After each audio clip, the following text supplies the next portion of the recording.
This is a daily Zohar dedicated Leilui Nishmat Rina Chaya Batzara, Dora Bajoya, Avraham ben Mazal Tov, and to the Hatzlacha of Parnasa of Fegel Sarah Bat Reuven Leib. Okay. We're going to talk a little bit today about a controversial topic that I usually don't talk about. It's reincarnations of the soul. And we'll try to see exactly what it is to try to blow some of the mystery and the cloud of unknownness, and people don't know what's going on in it, and a lot of confusion, a lot of misinformation. And it says the following: the neshamot, the souls, are a spiritual power that comes from HaKadosh Baruch Hu himself, that dress or fit the body of the human, of the person. And since we talking about a spiritual power, like any other spiritual power, or like anything, is a tolada, is a derivative of a combination of two different powers, spiritual powers that are superior to them. One to the other comes another one.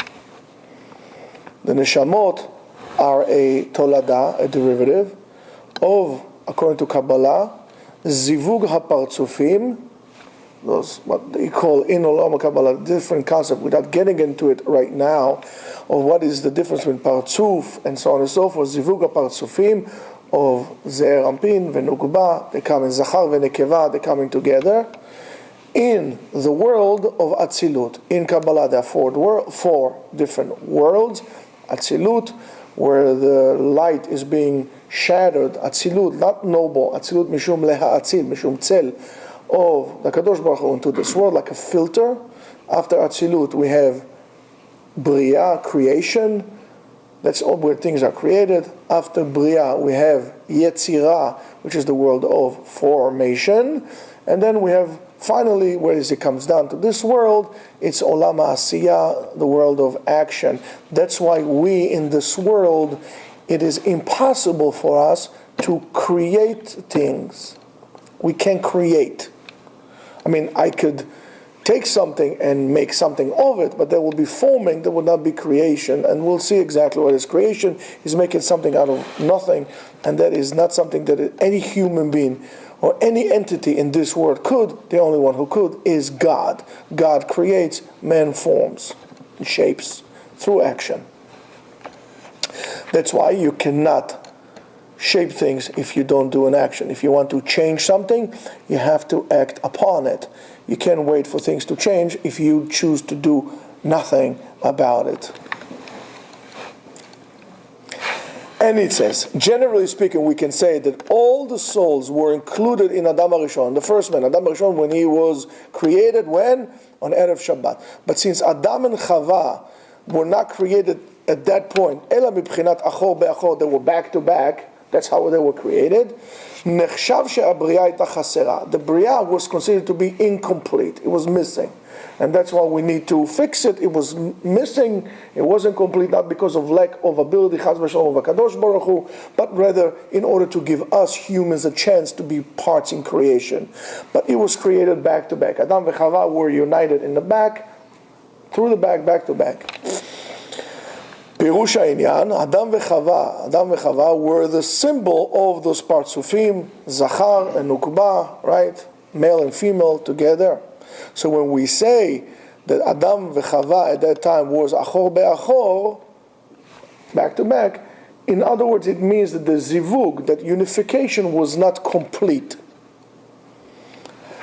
Until Adam v'Chava were able to be separate and then to unite face to face, then it was, until that point, the creation, the Bria, was considered to be missing. Until then, it was complete. Therefore, the neshamot that at that time were included in Adam HaRishon were considered to be what we call old souls, old neshamot. Not like most people think. When you refer to people, you said neshama, yeshana, old soul, they most of the time refer to as a recycled soul that came down. We're not into the recycling business. We are into, you know what this is? This is this. One shot, one kill. One time you came here, you're going to do it what you can, the best time, the best way. There's only one shot. But neshama yeshana means a neshama, a soul that was created before the separation of face to face, during the separation of back to back. These are the neshamot that need to complete. These are the neshamot that need to do more. So this word is an old neshama, and the mistake that people make in that is crucial. And they take this whole concept and they turn it into something that is completely foreign. So now, and when we are talking about neshamot chadashot, that the zivug, the unification, was face to face, this is what we're talking about, a new soul. So therefore we are talking about that neshama yeshana, and old neshama is a neshama that was included in Adam HaRishon, like that, neshama yeshana back to back, new one face to face. And after the ptira, after Adam HaRishon died, chazru v'nitgalgelu v'chasher neshama kazot mitgalgelet, when this, now they became available. After Adam HaRishon died, they became available. So when a person receives this kind of a neshama, right, he considered to be receiving an old neshama. And this neshama is being given to you upon unification of the combination of both forces, physical forces of your parents, which is your father and your mother. This is the harmony of the world. Male, female, male, female. Only through the combination of these two completing entities, they coming together, then we have the formation of a body. You cannot create a body without two elements to it. So you're going to come and say, well, hello, Rabbi, we could, how do you call this morphine? We could, the genetic, cloning. You're right. You didn't do anything, because I want you to make me a cell out of nothing. That cell that you're cloning is also a derivative of a soul. You can't create, you can only reshape. So even cloning is not creation. So all those neshamot that came later on from the zivug of the female entity with the male entity, spiritually, these are a new neshama that comes to this world, and that's what it is. Now, how can a person add on to his neshama? What could you do to add on to your neshama? So when a person only deals in asiyata mitzvot bilvad, only doing the mitzvot alone, he gets what is so-called le'or hanefesh hanikret asiyah v'lo yoter. In his, again, I hate to use this analogy, but there is a part of his spiritual entity, which is the soul. It has three parts, nefesh, ruach, or neshama. That part of the neshama is being polished, is being shining, so therefore it shines. So when he's only doing action, asiyat mitzvot, he's doing mitzvot. So that is the nefesh, a part of the neshama. It's called asiyah. It's being revealed. Imishtadel, if he tried very hard, gam la'asok betorah lishma. I'm learning. I'm coming now to learn. Why I'm learning? Because I need to learn. That's Torah lishma for no reason. I'm doing it because I need to. Zoche gam lebchinat ruach. That part of his soul that was covered, that's called ruach, which is the higher one, is being revealed also. We remove that shell from around it, and now both his nefesh and ruach is revealed, and that already is an accomplishment. If you take for a second, remember those classes that we did for what was it, like a few years, on the progress that a person has to do when we were learning Mesilot Yesharim, Path for the Just. This is exactly what it is. There's a certain point that if you reach, it's already a great thing that most people never reach in their lives. So this level is an equivalent of that. Most people barely have the nefesh revealed. Now the ruach is already a tremendous thing. V'gam v'im zachan, if you were merited la'asok b'chokhma ha'ne'elemet, besodot Torah, and if you merit it, to be able, through your hard work, not through your curiosity, because curiosity kills a cat. And a cat got to be a cool cat. And in order to be cool, you got to learn how to be cool. Cruel to be kind, but cool to learn. If you merited, because of your effort and your intellect, to learn the sodot, the secrets of the Torah, zoche gam neshama. All of a sudden, your 3-part soul is completely revealed and now it's shining.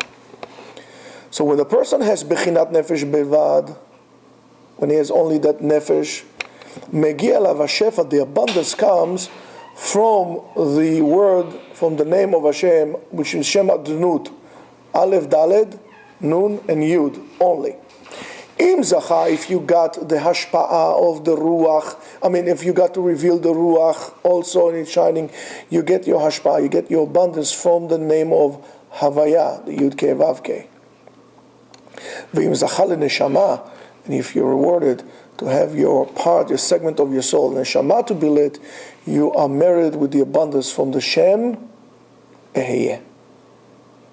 When you take all those 3 names together, which is Adonut, Havaya, and Ehiyeh, you get the gematria of Yud, Bet, Kuf, 112. Kiminyan Yavok. Ma'avar Yavok is the passage of the Yarden. There's a special book about that. But Ma'avar Yavok, why is it called Ma'avar Yavok? Because then it says, Va'az Yomar Alav, Hashem Hoshia, Hamelech Ya'anenu Beyom Kor'enu. Lo Kar'enu. Kar'enu is Kara Otanu Chaz V'Shalom. Kor'enu calls upon us. People make a mistake. Kar'enu. Lo Kar'enu. And then Yavak, Yud Bet Kuf, Rashi Tevot, Ya'anenu Beyom Kor'enu. So now, Ma'avar Yavok is the passage when HaKadosh Baruch Hu called us and the day we call Him. Think about it. ואז יהיה האדם שלם מן הנפש, מן העשייה, רוח ויצירה ונשמה מן הבריאה. So when you reach this level, your nefesh is going to be complete from the, let's call it the filter of asiyah, and the ruach, which will come from yetzirah, formation, and the neshama, which will come from the level of bria. Ve'az yetaken atzmo yoter, and then you fix yourself more. As you lo shloshtan min hayetzirah, when you fix yourself more. In other words, you need all these 3 parts to revealed first. After all them revealed first, only then you, upon working harder, in other words, action, always action, you're able to elevate all of them to the level of Yetzirah. And if you work on yourself even further, from creation. Then you're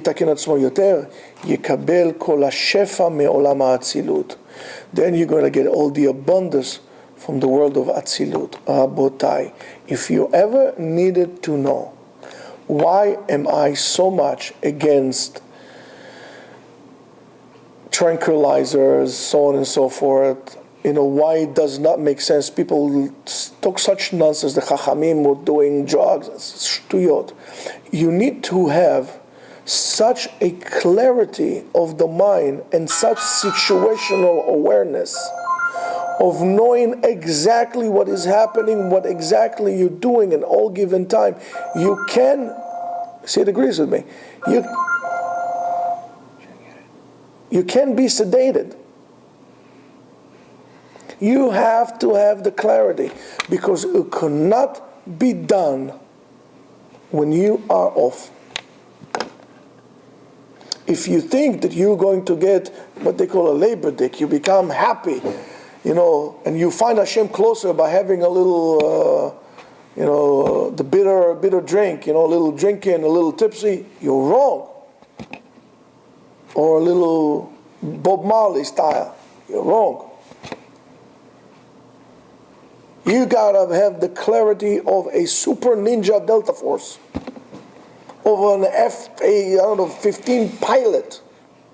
You have to be sharp, knowing exactly what's happening around you all the time. Because everything is happening around you at the same time. Things are coming up your way.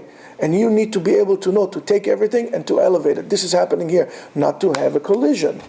I call it a cosmic collision. You need to know exactly what is happening, to divert. You need to be aware. The awareness is great because you can't work on yourself unless you're aware. You want to be spiritually in touch, be clear in your mind.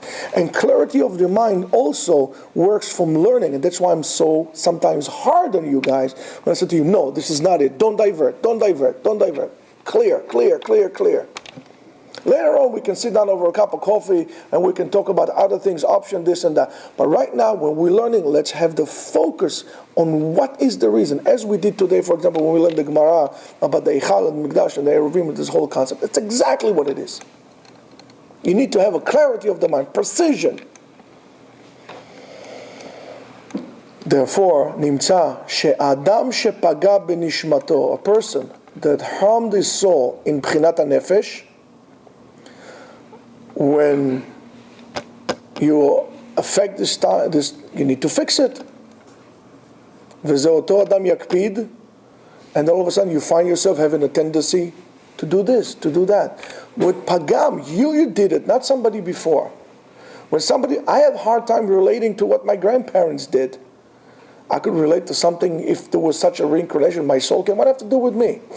But rather what I did through my action. That's why when I do tshuva, I need to do tshuva for myself, not for somebody else did 5,000 years away from me. So if I find something that I want to do, I have an excitement for something, apparently somewhere along the line, I blemished that. So if a person, for example, now has an eagerness to learn all the time, means that somewhere along the line in his life, he did something that now he needs to fix. HaKadosh Baruch Hu helps you. And that's what we need to do. So that's exactly what happens in terms of Gilgulim. Now, that the Gilgul means how the neshama rolls to this world, whether it's an old soul or new soul, and what do you do with it now? Now, there is a concept in Kabbalah that, again, people are mistaken with that. It's called ibur. Ibur means, in pure translation, means impregnation. When a person clarifies his soul and elevates himself spiritually higher and higher, many times while he is alive, he gets an extra soul of a sage or a tzaddik that comes to him while he was alive. There is a sefer of the Ramak, it's called Sefer Girushin. It doesn't talk about divorcing, but it talks about divorcing yourself. When they used to go to the field, those big Kabbalists, they didn't sit in places like that. They used to go with the mentor, with the Rav, and they used to sit, and they knew exactly through the spiritual energy that come from a particular place that this person, this tzaddik, this tana, this Emorah is buried here, and they would learn, hopefully, for example, they would go to, let's say, the grave of, Abaye, and they would learn on his site words that he learned in order to be able to receive that hashpa'ah of the soul on him, to be able to elevate yourself higher. Now, and that nefesh, and that particular tzaddik becomes ruach by this person. It comes and it elevates you up. And sometimes it could be even a neshama of early people, even like Avraham Avinu, or David HaMelech, and so on and so forth. And it's amazing that sometimes you will go and you would think of something that is your own. Recently, it happened to me that since I remember myself, said things to people, give people a certain advice, and I said, that's my own thing. Guess what? Surprise. It wasn't my own. The same thing it said in Sefer Hasidim. So you could be upset, or you could be happy. You could be upset. Oh, nothing is mine. Or you could be happy. Baruch Hashem, I was thinking right, to think like Sefer Hasidim. It's not so bad. I'll take it on any given day. So therefore, that's called an impregnation. So a person, and therefore you'll be able to draw those neshamot down as an addition to you to elevate yourself spiritually further. It all depends on your urge and your willingness to clean your soul down. And that, again, needs not only an initiating thought, but also an action.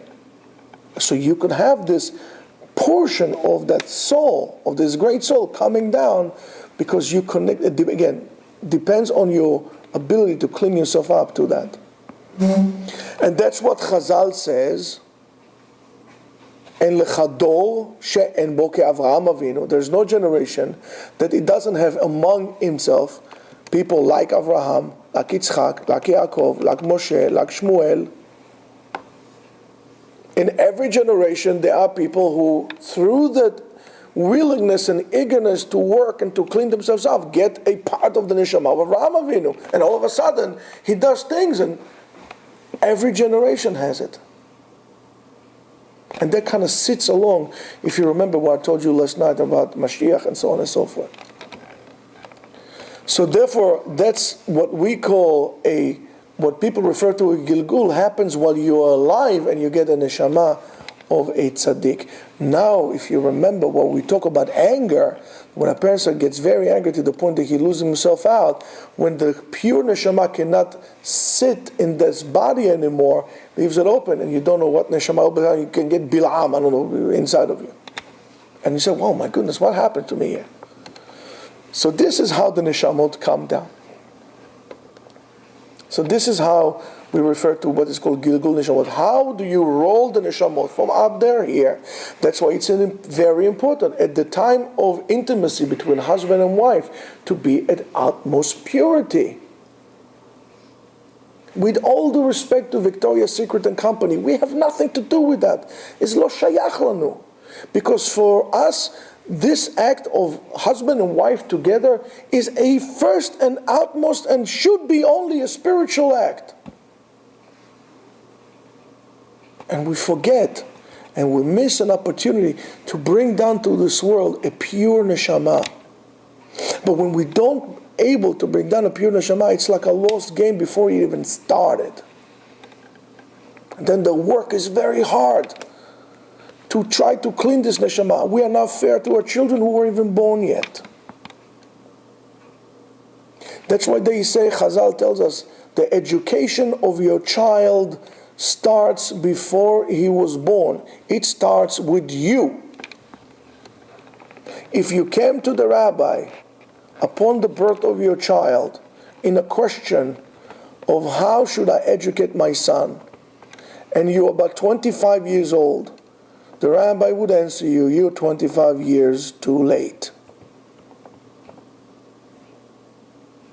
So if you want to give a good chance to your kid, and you want to have it better for him, sanctify yourself, educate yourself, purify your soul, and at the most intimate part of your life with your wife, be pure. Think pure. Because that's exactly when the Yetzer Hara gets you, because you put your guards down. Don't forget, levush malchut, the levush that we put, is not just garments to our body, it also garments of our soul.